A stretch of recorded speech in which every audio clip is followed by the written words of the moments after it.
ସ୍ୱାଗତଂ ମୋର ବିକେ study IQ YouTube ଚ୍ୟାନେଲକୁ।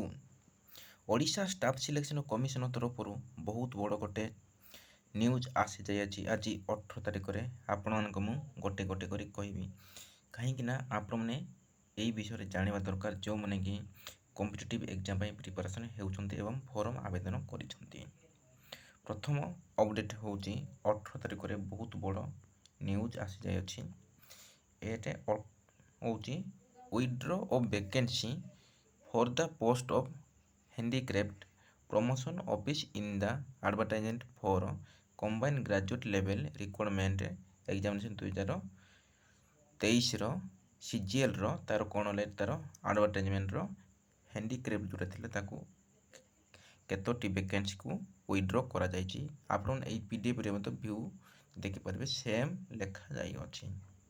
Next update ହେଲା, ଏଇଟା ମଧ୍ୟ 18 ତାରିଖରେ, ଆଜିର ମେ 18। ଏଇ ନୋଟିସ୍ ହେଲା notice regarding conduct of preliminary examination of combined technical service recruitment 2023ର ଯେଉଁଟା 2023ରେ ନୋଟିଫିକେସନ୍ ବାହାରିଥିଲା ତା'ର ପ୍ରିଲିମିନାରୀ ଏକ୍ଜାମ୍ ହେବ।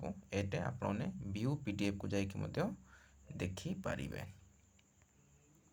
ତାପରେ ଆଉ ଗୋଟେ ଆମର 18 ତାରିଖରେ ଏଇଟା ମଧ୍ୟ notice regarding conduct preliminary examination recruitment to the post of statistical ଆସିଷ୍ଟାଣ୍ଟର ଏଇଟା ମଧ୍ୟ 2023ର ଏଇଟା ମଧ୍ୟ ପ୍ରିଲିମିନାରୀ ଏକ୍ଜାମ୍ ହେବ। ଏଇଟା ଆପଣମାନେ ଭ୍ୟୁ PDFରେ ଦେଖିପାରିବେ। ଆଉ ଗୋଟେ 18 ତାରିଖରେ ଆମର ଏଇଟା ଯେଉଁଟାକି junior stenographer, junior grade typist, junior clerk cum copyist, data entry operator ସେମାନେ କ'ଣ କରୁଛନ୍ତି କି ନୋଟିସ୍ ମାନେ transcription test in the Odia ଏବଂ ଟାଇପିଷ୍ଟର ସେମାନେ ସାର୍ଟିଫିକେଟ୍ ମାଗିଛନ୍ତି। ଏଇଟା ଗୋଟେ 18 ତାରିଖର ନ୍ୟୁଜ୍ ଥିଲା ବା ଇମ୍ପୋର୍ଟାଣ୍ଟ ଖବର ଥିଲା OSSC ତରଫରୁ।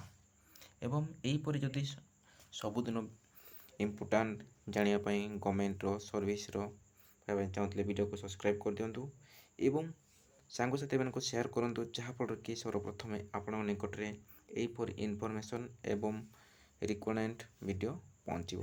ରହିଲି, ଧନ୍ୟବାଦ। ଆପଣଙ୍କ ଦିନଟି ମଙ୍ଗଳମୟ ହେଉ।